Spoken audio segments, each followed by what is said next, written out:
Where were we?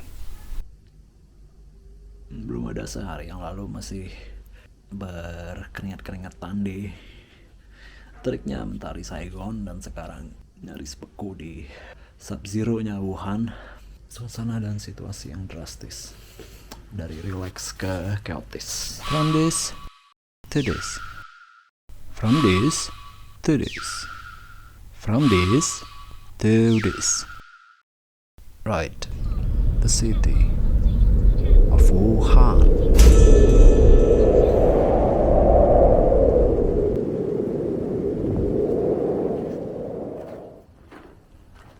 There I was, in my first DD trip, to find a hotel near the Wuhan Tianhe International Airport.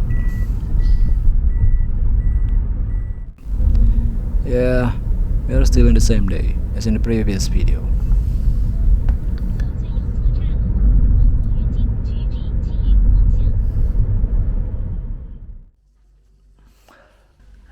Banyak yang terjadi sampai bisa rekam. Komuk masih kemarin, cuma sempet tidur bentar di pesawat, nggak nyampe sejam. Jadi tadi akhirnya sampai penginapan ini dari satu aplikasi penginapan di sekitar 4 kilo dari Wuhan International Airport. Tadinya saya mau naik taksi ke sini, tapi sopir taksinya minta 100 yuan, sekitar 200.000 untuk perjalanan yang 4 kilo. Akhirnya saya ride sharing, Grabnya China, yaitu Didi bisa ditemukan di Alipay. Hanya 21 yuan, tapi ya gitulah, sopirnya bapak-bapak agak jutek. I don't really mind if random people being rude. I could be way more ruder, whatever the word is. And the most important thing is, all of the following Didi drivers that ride shared with me the next days were nice, even helpful sometimes. Semoga nggak yang aneh-aneh aja sih. Udah sampai ke hotel ini juga pun si pemiliknya nggak tahu saya udah booking, ya bayar udah via credit card, dan komunikasi kami ancur banget. Dia nggak bisa bahasa Inggris sama sekali. Ada 4-5 orang yang recokin orang rumah atau mungkin orang sekitar juga, semuanya he doesn't know shit about anything what I said, and I have almost no idea at all that whatever he said. Sampai akhirnya lama-kelamaan udahlah cancel di aplikasi. Intinya sih mereka nggak nerima foreigner, nggak nerima tamu asing, karena emang ada hotel-hotel di Cina itu ada kualifikasinya untuk nerima tamu asing. Tapi Pak, kenapa hotel ini ada di aplikasi untuk orang asing? Ya gitulah, ujung-ujungnya kembali ke cara tradisional, ngomong pakai bahasa isyarat, babu. Kembali ke cara tradisional juga, pakai uang cash, yuan, bayar cepet 20. Itu pun lama tarik-menarik. There was some funny loss in translation shit that happened. Maybe I'll tell you about it in another time. Yang pasti sekarang udah nemu penginapan untuk 1 malam transit di Wuhan. Harusnya nggak perlu nginep ya, tapi karena banyak penerbangan di reschedule, di cancel di Cina karena cuaca. Aku bahkan nggak tahu besok apakah jadi ke Harbin atau enggak. That's it. Mudah-mudahan hopefully lancar and no shit happen. I do anticipate this particular trip will be wild, will be much less vibrant than the Saigon ones, but let's face it, whatever will be happen, apapun yang akan terjadi, pasti ada cara untuk bersenang-senang. Oh iya, ini penginapan seharga 120 yen, 20 yuan.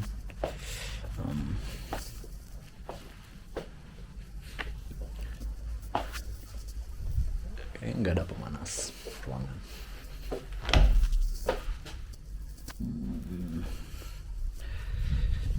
Bisa kamu lihat ada ya benda-benda kayak gitulah. Oh ya, ini pemandangan dari jendela hotel saya saat ini. Nah ya, ini pantau tangki air rumah orang. Apa sih itu, bemo, mobil sampah kali ya, mobil kecil gitu. Nah itu rumah orang ya. Ya. Dan di luar dingin banget kau bilang. See, it's looks like so remote. Walaupun semua yang dekat Bandara Wuhan juga kayaknya sekitarnya itu udah kayak tempat remote. Oh my god. Anginnya sampai sum-sum ini goblok. Ini tempat makan.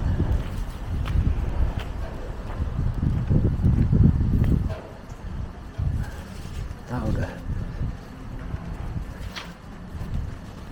gue mau kemana juga nggak tahu, goblok gimana ya, rumah orang semua deh. Suram barren land, so big, not barren land but orang ini dibanding Saigon anjing. Describing weather is similar with reviewing music and food. At the end of the day, you need to feel, to taste it by your own. Anyway, talking about food. Makan apa gua?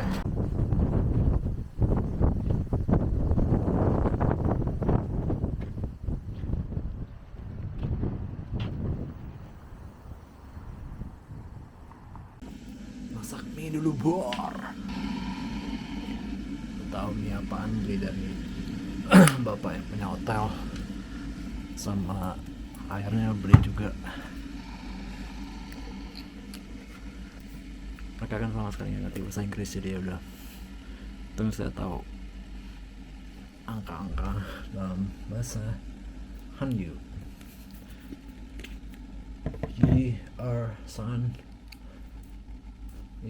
Son. Yeah, I don't know what else. And this is all for 81.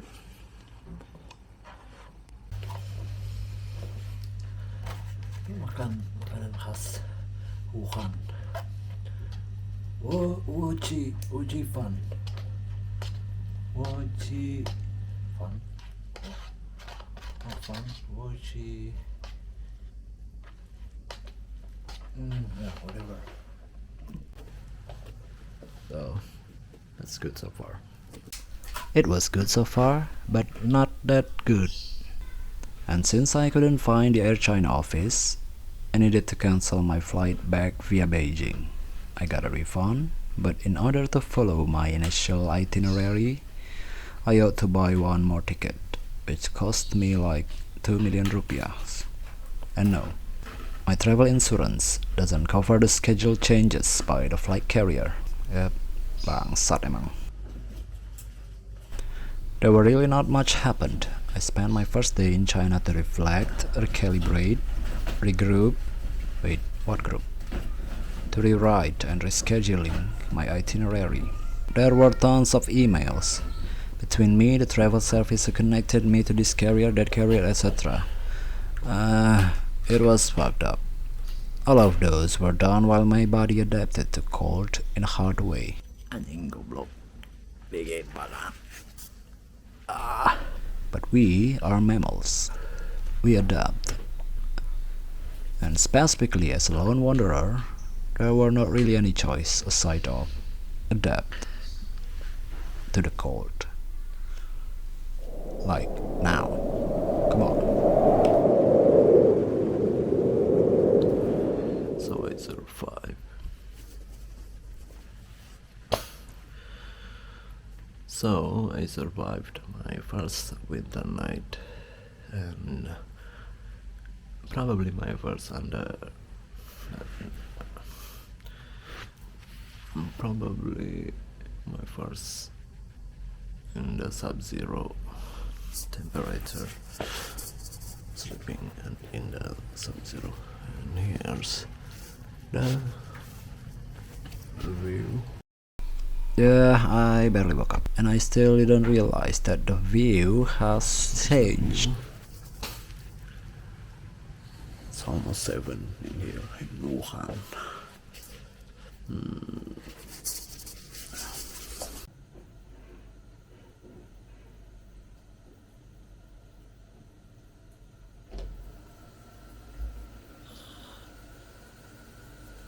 Sauna in China.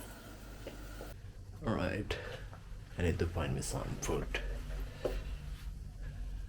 Walaupun pilihannya tentu saja pop mie lagi.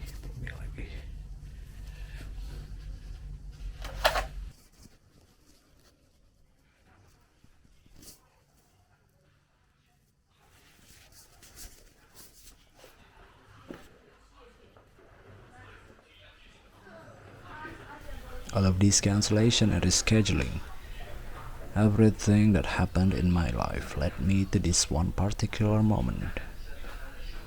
Seeing my first snow. So it's snowing last night.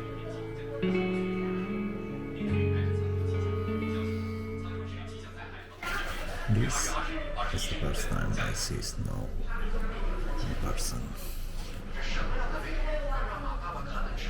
And bad.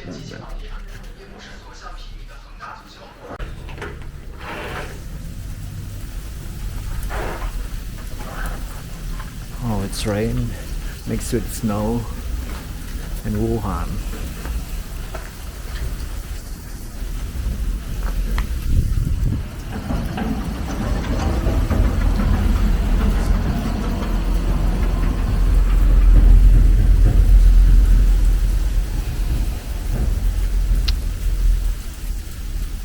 Damn, it's white.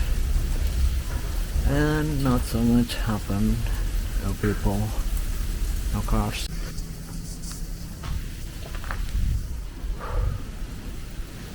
So, hello, ciao. How are you, doggo? Chinese doggo. So, this apparently, this is snow. Yeah, as I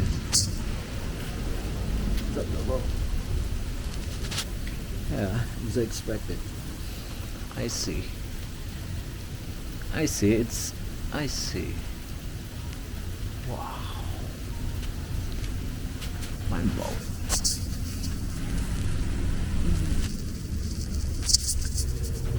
Yeah. So that's it. The first time I see snow. All my whole life.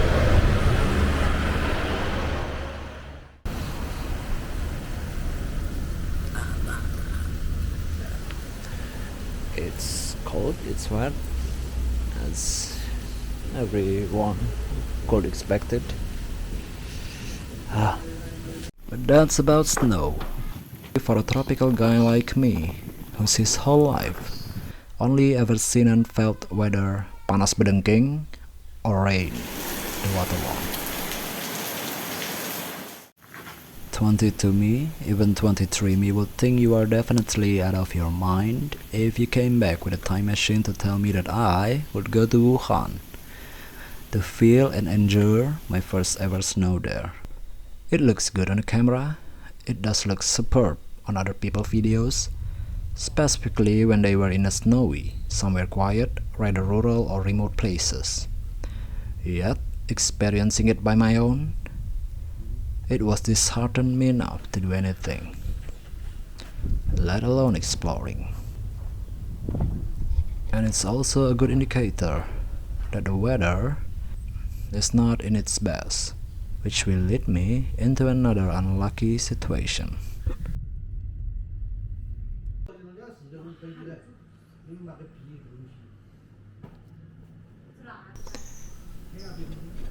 Now the driver will take me from that somewhat remote place to the airport that morning.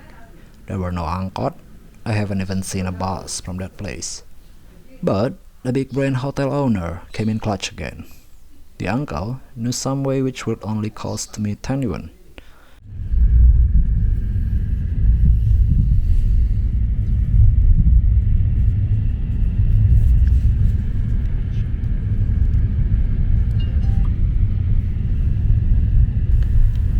So there I was, jostling in a private car with 3 other passengers.